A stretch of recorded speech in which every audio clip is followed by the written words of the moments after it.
you so much for the invitation to be here. It's a great privilege and honour. When I was in Glasgow, we heard a lot from Tony about Worthing Tabernacle, so it's really lovely to be here. And am I right, did Spurgeon preach here once? Did he preach here? I think I picked up somewhere that he may have preached here, so that's a great... Lloyd Jones as well. Oh, well... I feel quite inadequate now with great preachers like that.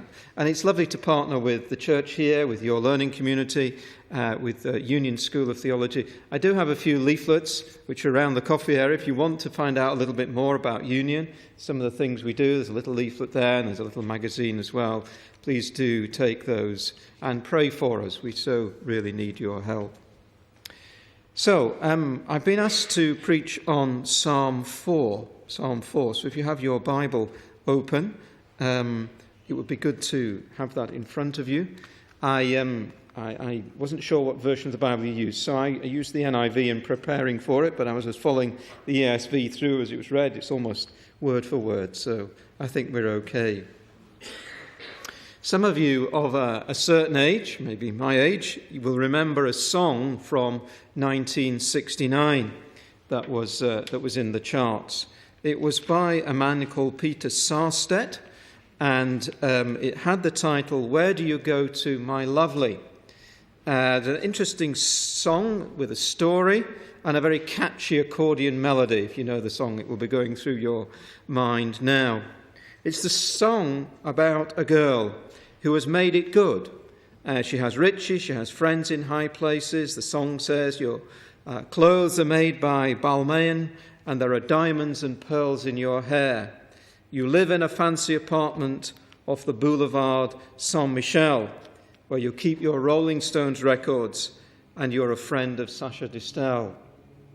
And it goes on to tell how she's been given a horse by the Aga Khan, and she'll marry a millionaire. But the chorus, which is repeated several times in the song, is this: "Where do you go to, my lovely, when you're alone on your bed? Tell me the thoughts that surround you. I want to look inside your head." And the song reveals that this lady, Marie Claire, grew up on the streets of Naples as a beggar with the songwriter. And he knows who she really is and where she comes from. And in a sense, the song is saying, don't forget that. And the songwriter says that Marie Claire is really who she is when she's alone in her bed, when she's away from all the fancy trappings and riches that she has. They don't count. The real her is alone on her bed with her thoughts. And in a sense, that's a way of thinking about Psalm 4. Psalm 4. Psalm is often called an evening psalm, and Psalm 3 is sometimes called a morning psalm, so the two seem to be linked together. They both may refer, we're not sure, they both may refer to the same event. Psalm 3 about Absalom's rebellion against David, and morning reflections on that, maybe evening reflections on that. There are a number of references about pondering things on your bed and lying down to sleep in verse 4 and verse 8. And when you are lying on your own in your bed at night, a lot of the real us comes out. Reality is then. I'm not sure how you are at getting to sleep. My wife is out like a light. Within seconds, she'll be asleep. I'm a lighter sleeper than she is. When our kids were younger and they had a bad dream or they were ill in the night, guess who had to get up and sort things out? Well, there we go. But I slip into sleep a little bit more gradually. And particularly if it's been a busy day or meetings in the evening, there are things go over in your mind. You think things through. You think, oh, why did I say that? Or why didn't I say that? They turn over in your mind. It seems a little bit like that sort of scene here for David. Things going through his mind. There are issues going on in his kingdom that seem to be tearing it apart. And the good that he's achieved looks like it might be lost, which is why Some commentators link it to Psalm 3 and that incident there. And so in verse 1, David talks about being in distress. Being in distress. And as he thinks about being in this distress, this tight corner that he's in, maybe he's lying on his bed and he's thinking through what people are saying during the day, and is going over in his mind. Maybe their friends or counselors have given him certain advice, or there have been comments that have been said during the day, and they may mean well, but are they right? When you read the book of Job, you get this. Lots of counsel, lots of people putting their oar in and making their observations, but it's not necessarily right. So David is turning these things over. But as he does it, he starts the psalm with an affirmation of his confidence and his belief in God. And he cries out, the first words in the psalm, "Answer me when I call." It's interesting that he says that. He doesn't say that God would hear him. He cries out that God would answer him. So he doesn't just want to be heard, he wants God to answer. And he wants God to be gracious, to be merciful to him as he prays, not to treat him as he deserves. Well, we know David made mistakes. And if this psalm is about the rebellion of Absalom, as Psalm 3 is, we know he probably made mistakes there with how he handled his sons. But David says, "Don't treat me as I deserve, as I am, but treat me according to your graciousness, according to your mercy, according to your character." And he calls God by an interesting phrase, an interesting name. The NIV says, "My righteous God." The ESV is "God of my righteousness." But this is God's character. His nature is righteous. He is true and he is just and he is righteous and he loves righteousness. And around him seem to be counselors, advisors, leaders who are undermining what this righteous God has done and actually going against the righteousness of God. And the psalmist goes back and calls out to God, the God of my righteousness, the righteous God who in the past has given relief. He cries again for prayer, for help from God. And the character of God, the psalmist tells us, is to answer and is to show himself true to his nature. In Psalm 5, so you'll be coming on to this presumably next week, as David is surrounded by people saying the wrong thing and doing the wrong thing, this is what he says in Psalm 5, verse 4. "You are not a God who delights in wickedness. Evil may not dwell with you. The boastful shall not stand before your eyes. You hate all evildoers. You destroy those who speak lies. The Lord abhors the bloodthirsty and deceitful man." That's the God of righteousness, the God who hates evil and wickedness and lies and acts against those who live like that. So this is the God he cries to in his prayer in verse 1. So, if we think of this as a scene where there are difficulties, there's distress, David's in a tight corner. There seem to be three voices that he's heard, three opinions that he has heard, that he's reflecting on. And the first voice is this. It seems to be the voice of the false or the fickle. And we have this in verse 2. "O men, How long shall my honour be turned to shame?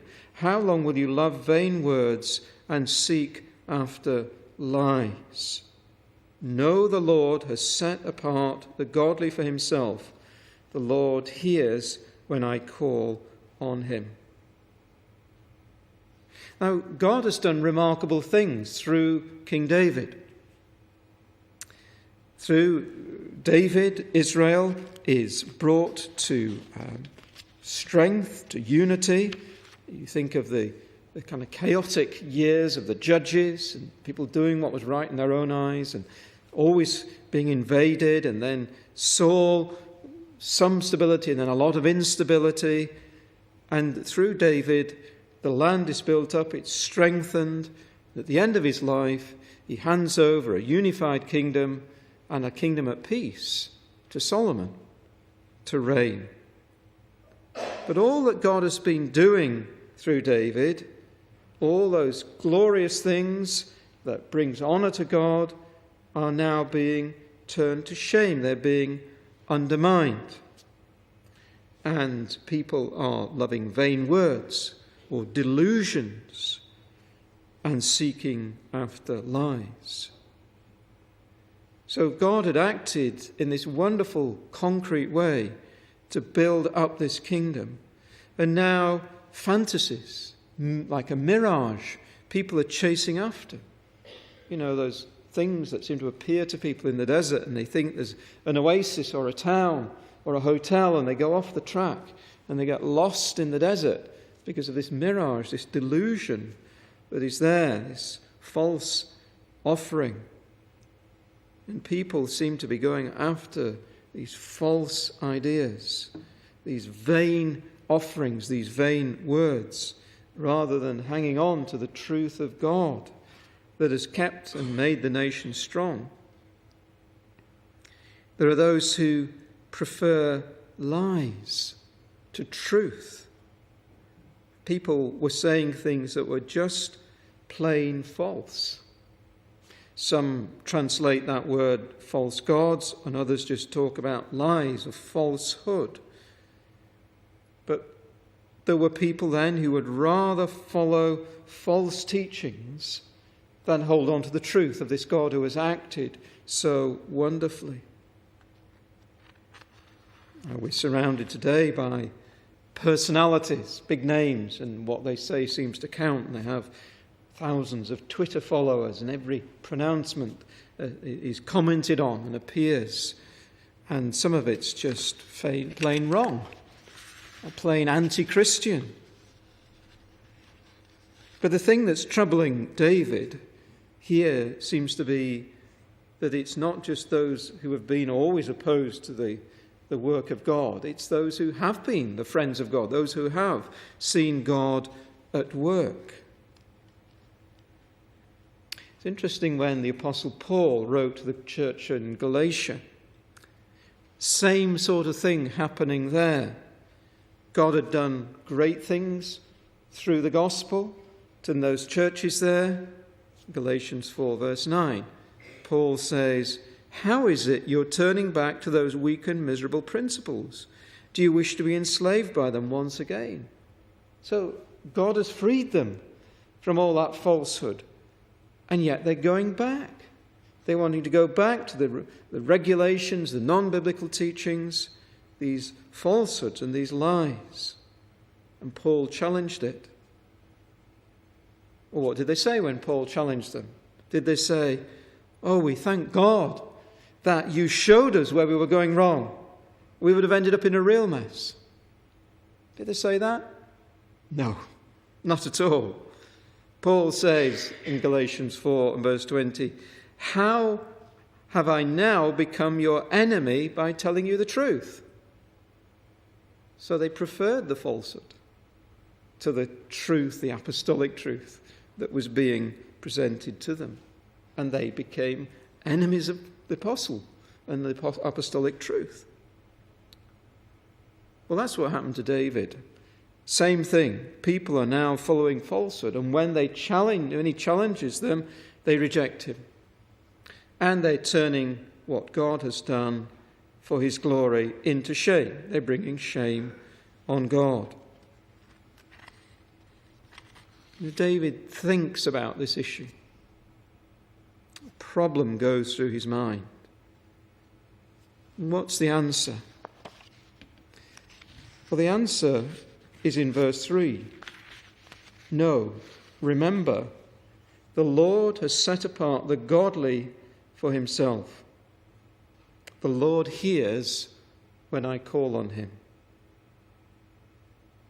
The Lord knows those who are his. That's what comforts David as he reflects on this. God has chosen them out of the world. He's set them apart for himself. No matter what enemies or false teachers do or offer, those who truly belong to God will be kept as his. And why has God chosen them? Why has God chosen them? Well, he does not choose his people to lavish riches and easy life on them. God chooses them for himself, says David, for himself.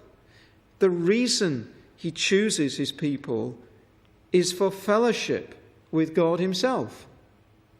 That's why people are brought to a relationship with God, for fellowship with him. And maybe things will go difficult and will be tough, as they were at this time in David's life. But they have this assurance they belong to God. And he's set apart by the Lord for himself. And the purpose that they are set apart is to enjoy richer and closer fellowship with God.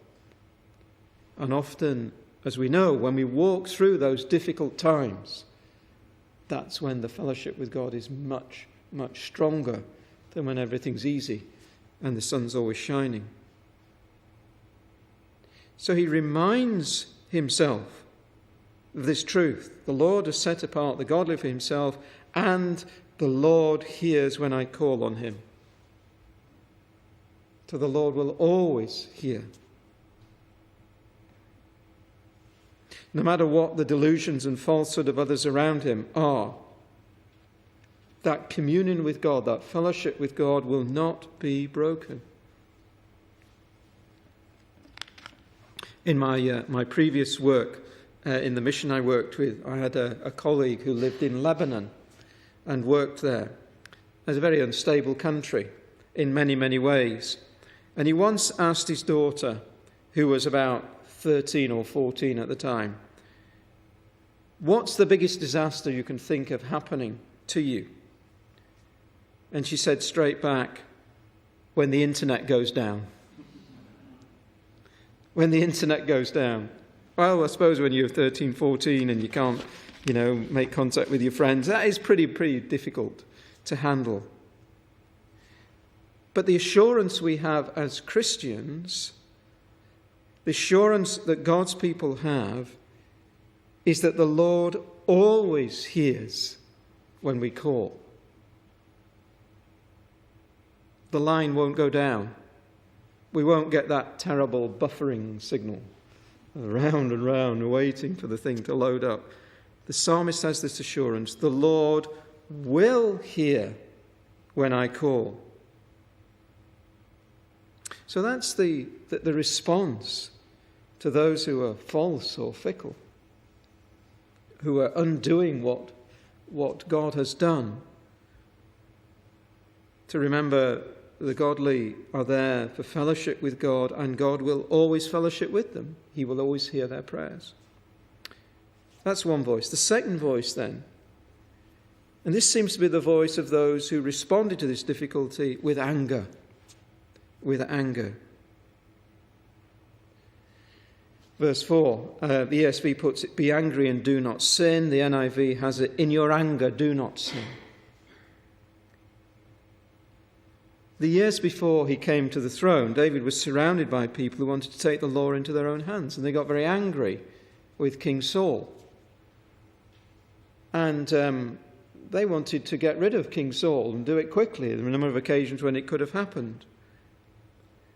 But David has always had this line that although Saul was making a mess of things and really had forfeited the right to be king, and then he lost God's blessing, David would never do it in his own way. He would never remove Saul in his own way, in his time. He needed to wait for God's time, to not let anger and frustration get the better of him. And in due time, of course, Saul does lose the throne and his life. But not in anger, not in David's anger, or the anger of his colleagues or associates. This is what the writer of the Epistle of James says. James 1, verse 19. My dear brothers, interesting, my dear brothers, take note of this. Everyone should be quick to listen, slow to speak, and slow to become angry. For man's anger does not bring about the righteous life God desires. Slow to anger. Man's anger does not bring about the righteous life God desires. And then this verse is actually quoted, this verse from Psalm 4 is quoted in Ephesians 4:26. In your anger do not sin.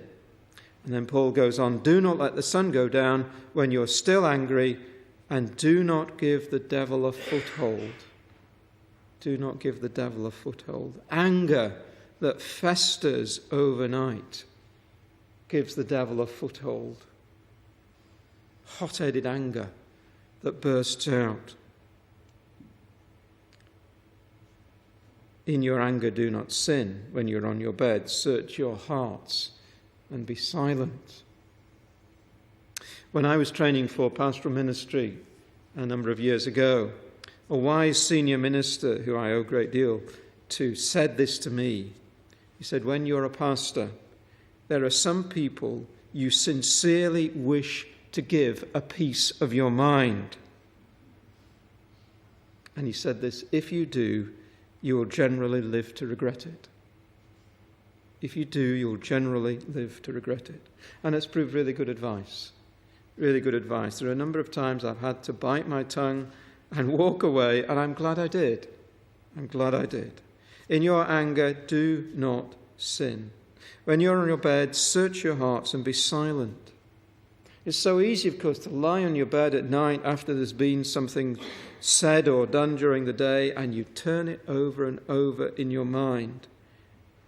And often that just stokes the resentment and the anger, and you plotting how you're going to get them back or do something about what's happened to you. There's that old saying, revenge is a dish best served cold. So you might not be hot in your anger, but you're cold and calculating and seething in your anger, and bitterness festers. And David says, search your hearts and be silent. Ponder in your hearts, in your beds, and be silent. Do you really deserve to be angry? Are you on some sort of different moral plane to the person you're angry with? If you were in their situation, might you not have done something actually quite similar to what they've done to you? Should we not actually be saying, instead of anger, resentment, we should be saying, there but for the grace of God go I. I could so easily have said similar things to them.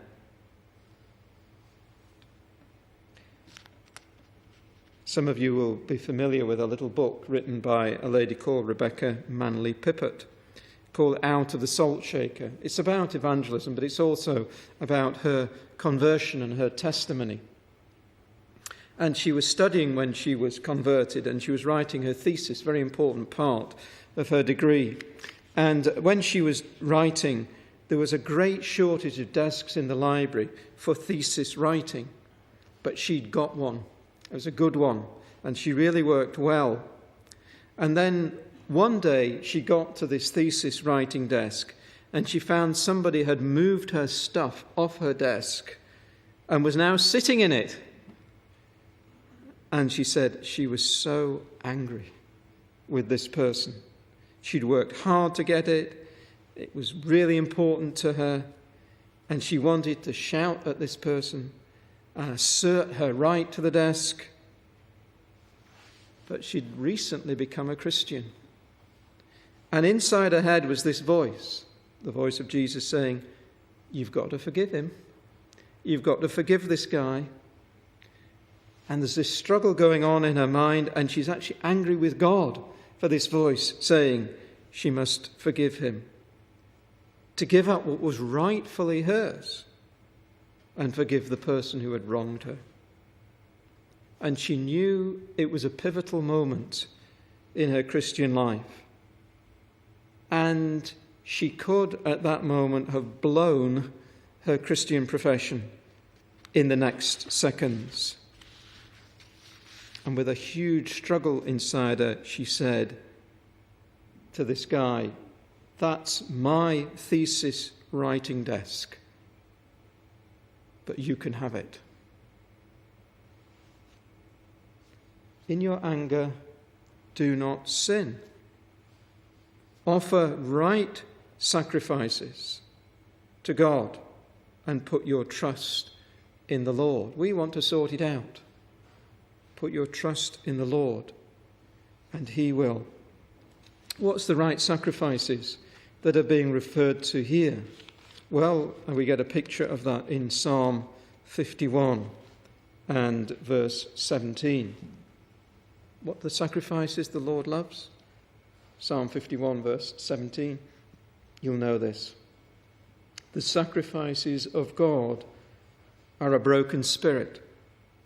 A broken and contrite heart, O God, you will not despise. That's the sort of sacrifices David is saying to offer. We may have that delicious dish of jealousy and revenge served up cold, or it might be a boiling hot pot of anger and indignation. And David says, what you offer is a broken spirit, a broken and contrite heart. God won't despise that.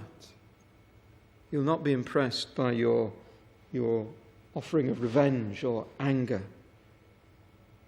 but he will respond to brokenness and contrition. So in response to those who are angry and wanting to vent their anger in this situation, David says, think carefully on your beds.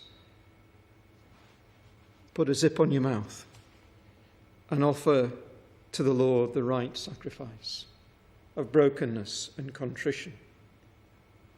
So that's the second voice. We had the false or the fickle, and then the angry, and then the third voice in verse 6. There are many who say, who will show us some good? Lift up the light of your face upon us, O Lord. There are some who are very pessimistic, very negative about the situation. The NIV puts it, who can show us any good? They're looking at the perils, the difficulties, the trials that they're in, and they're just saying it's all gone wrong, and it's just going to get worse. And it's just a overwhelming flood of negativity. Or if you watch Dad's Army, Private Fraser saying, we're doomed. We're doomed. It's just going to get worse. And they're the voices, of course, that have been there in Psalm 3 as well. So how do you respond to this negativity, the pessimistic voice? There have been times for God's people when they were really bad. David knew those times of being hard pressed. You think of the Israelites coming out of Egypt, and they're getting into a very difficult situation as they get towards the Red Sea, and they can hear behind them the rumble of the chariot wheels and the thundering of horses' hoofs getting nearer and nearer, and up ahead of them is the sea. And they're just saying, we're going to die. We're finished. How does David deal with that situation of being hemmed in and looking like they're going to be overwhelmed? Well, he tells them to look to God. Verse 6, lift up the light of your face upon us, O Lord. The NIV has it, let the light of your face shine upon us, O Lord. He seems to be quoting part of number 6. You remember in number 6, the blessing of Aaron? The Lord bless you and keep you. The Lord make his face shine upon you and be gracious to you. The Lord turn his face towards you and give you peace. When people are saying, it's finished, it's all over, and he's telling them to look to the blessing of God, to look to God to turn his face and give peace, like he did as the Egyptians approached, as they got to the Red Sea. The Lord opened a way of deliverance. And God will do the same thing here in this situation. And he says in verse 7, you've put more joy in my heart than when they have their grain and wine abound. He looks to a time of greater joy than harvest time, when there's lots of grain and there's lots of wine. Maybe the Feast of First Fruits or the Feast of Tabernacles or ingathering is in his mind. You have joy, you have delight then, you have a wonderful party. But he says, God, you have put more joy in my heart than on those occasions when there's grain and wine abound. They may have a wonderful party at Tabernacles, but it will be over in the morning. That will be gone. He points them to a joy that is deeper and more profound, more than just a few nice photos in the album a few years later. He points them to the joy, the lasting joy that is found in God alone. There's a whole chapter in Isaiah on it.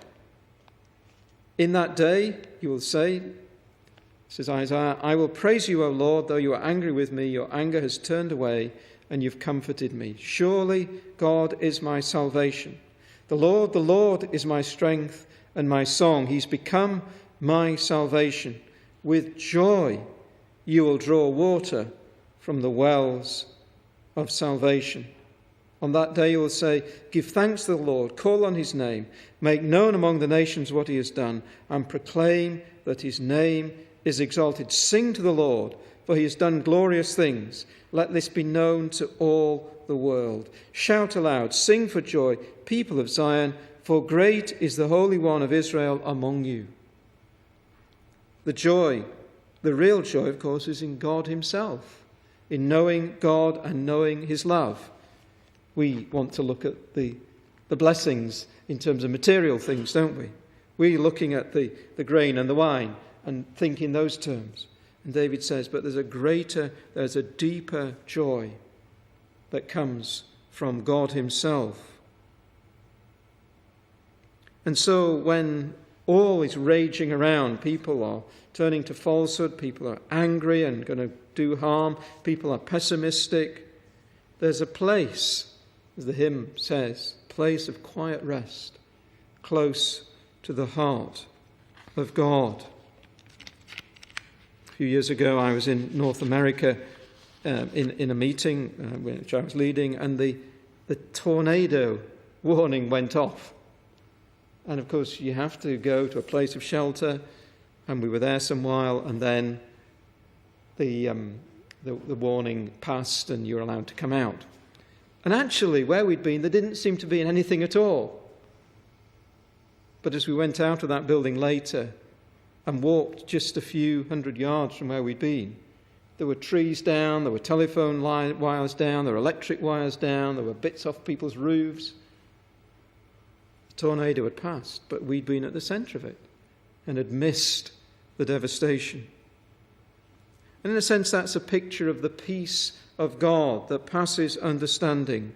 The peace that allows, verse 8 says, us to lie down and sleep because the Lord makes us dwell in safety.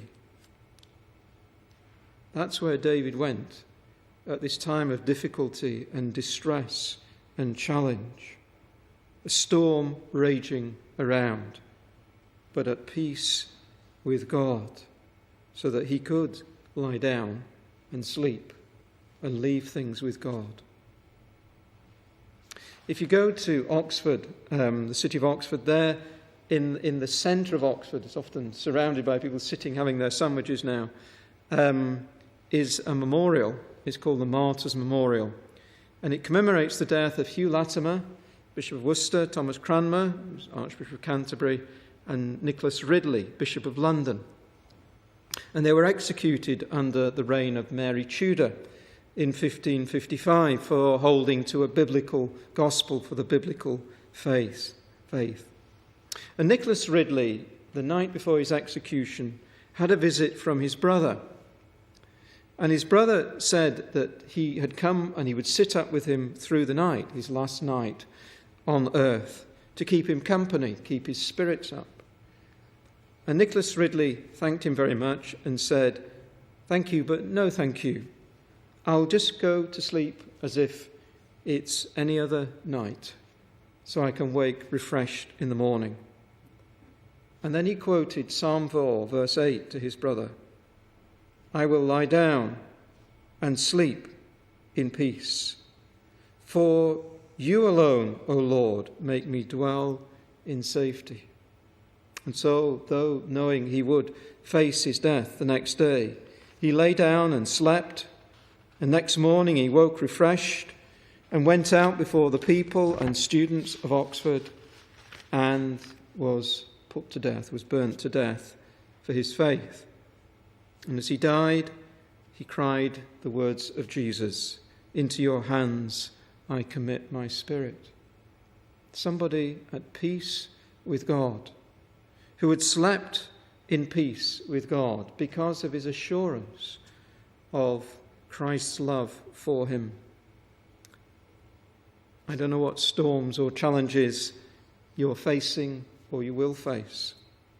I don't know what voices are swirling around in your head or will swirl around in your head tonight, on your bed or during the week. But whatever they are, hold on to the truths of this psalm. Verse 3, the Lord will hear when you call. Verse 4, in your distress, don't give the devil a foothold. Offer instead the right sacrifices, contrition and brokenness. Find and seek your joy in God alone, not in material things, not in circumstance, but in God alone. And then enjoy the peace that's assured to God's people, God's children. The great shepherd of the sheep is watching over us. And so the sheep can lie down in safety. And he will guard us and keep us and make us dwell in safety. Amen.